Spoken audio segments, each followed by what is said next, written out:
Hello, everybody. Happy Thursday. Welcome to the All About Favor channel. I am your host, Pastor KZ. To all of you who are watching for the first time and your new followers and friends, thank you so much for checking out the channel. Consider subscribing. And to all of you current subscribers, thank you so much for all of your support. At the end of the video, everybody, please hit the thumbs up button. Like the video, share it with other people. Just share it, y'all. Let other people know about this. Share the video and please make some comments in the comment sections. Also, if you don't feel comfortable writing in the comment section, continue to do as you've been doing. Email me at walkinfavor61@yahoo.com. Let's get right into it on this Tell the Truth / Confession Thursday. My topic today is there is power in letting go. The power of letting go. How do you let go of past pain, hurt, or disappointments? See, sometimes when you just confess these things to someone or you tell the truth about them, sometime depending on what is going on in the atmosphere or what the temperature is like among the people and the energy is like in the room, sometimes this stuff comes out the wrong way. Sometimes you just blurt something out that you wish later you didn't say it that way or you didn't say it at that time. But remember, sometimes when you're coming from a hurt place or coming from a place where you're angry and there's pain, sometimes you just lose sight of how you present the information, how you tell that truth, how you confess that situation.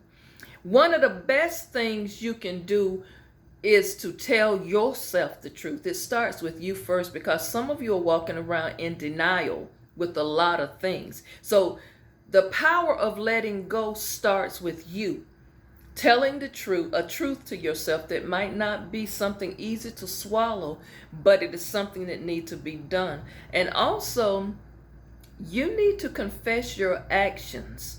But you got to be prepared for whatever the outcomes may be. See, sometimes you want to say things to people, but you're not ready to receive what's going to come on the back end of that.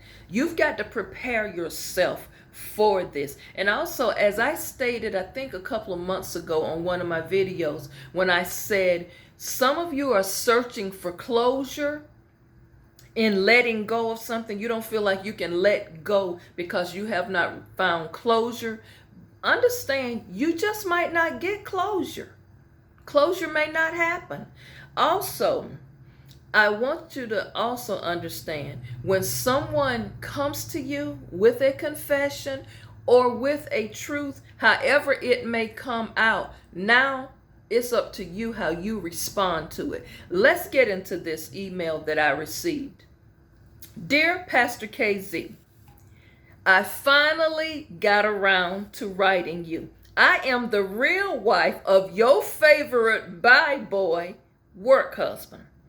Pastor KZ, that idiot husband of mine was talking so much on one of your own, you read one of his letters, until this idiot actually confessed that he was never in love with me, and that his soulmate is the woman he has a son with, the one that he was sleeping with that worked with him, the work wife, as you call her, Pastor KZ.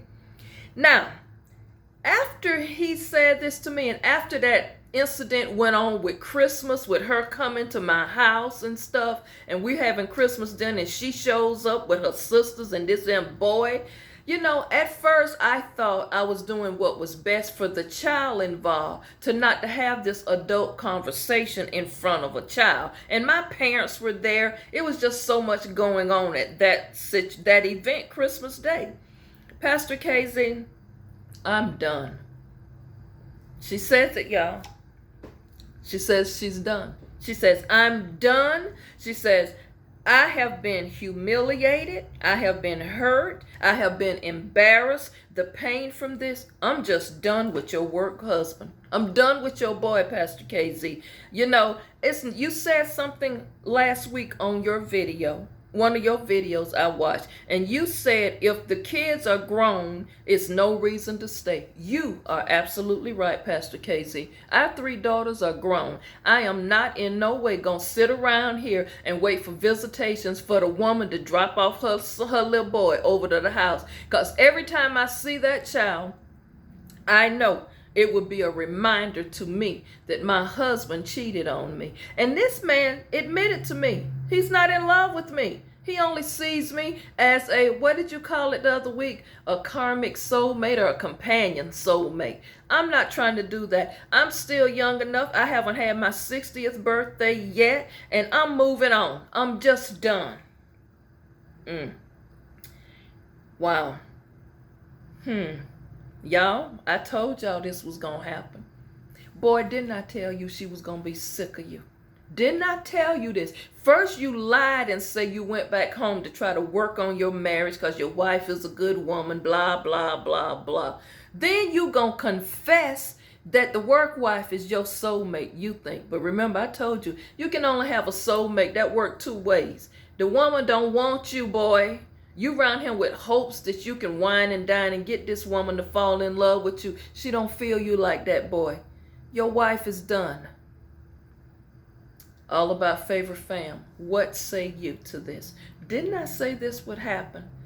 So what has happened with this woman is she has decided to let go. She's decided to move on. She's done. Has anyone ever reached a point where you just done? You know, y'all, there's power in letting go. Why are you trying to hold on to something so tight? Release it. Let it go.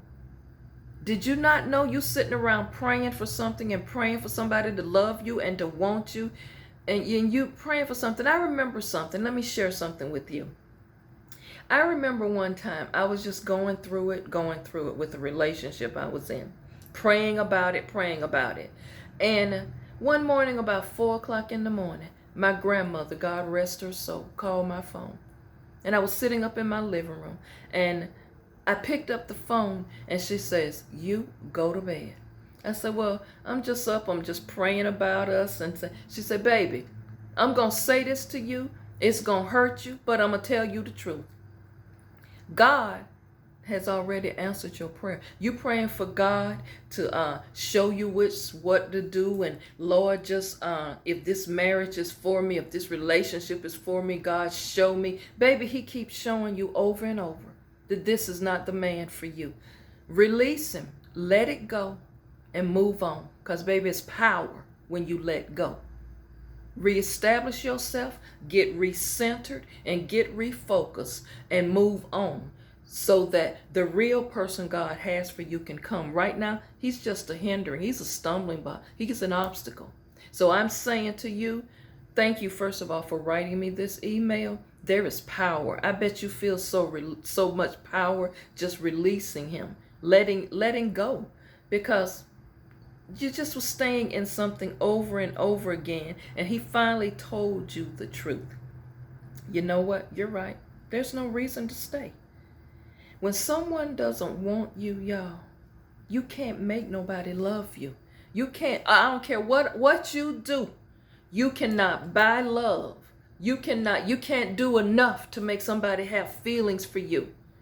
Because then what happens is that person just began to use you, and you allowing that. And then 10 years later down the road, you see that you're being used. Now you're mad. But see, that's what you did to try to prove what a good woman you are, or what a good man you are, to somebody who's made it clear. Their actions, you know what? Maya Angelou always has a saying, and a lot of people quote it: when a person show you who they are, believe them. But they don't quote the whole thing. She said, when someone shows you who they are, believe them the first time. Not the second time, not the third time, but believe them the first time. So ladies, I'm just saying this to you. When a man show you the first time that he don't want you, you don't have to be begging no man and chasing him.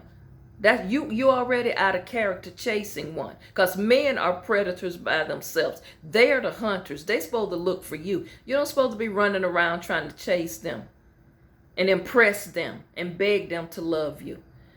My sister, I salute you and applaud you for making a very difficult decision. But maybe the decision wasn't that difficult. Like you say, your girls are grown. One of which is married, one is about to become a wife, and another one is in college. It's really no reason to stay for them. You're miserable. You're still under 60 years old. You're in your mid-50s. Go live your life. Live your life and move on and let him be. You say you're done, be done. That's what I'm saying to somebody today. It's time for you to make a very difficult decision and let them go. Free them. Release them, not just for their sake so they can go and be happy with whoever they want, but you're releasing them and letting them go for your peace, for your happiness, so you can get your joy back, so your peace of mind and your focus can come back. Thank you all for watching. I'm going to touch on this a little bit more tomorrow, but have a wonderful day. And y'all, write in the comments what you think about this. Do you think she made a wise decision to finally let him go and say, I'm moving on, let's get a divorce? This is a wrap. Go find your happiness with your soulmate work wife. Bye, boy. Have a wonderful day.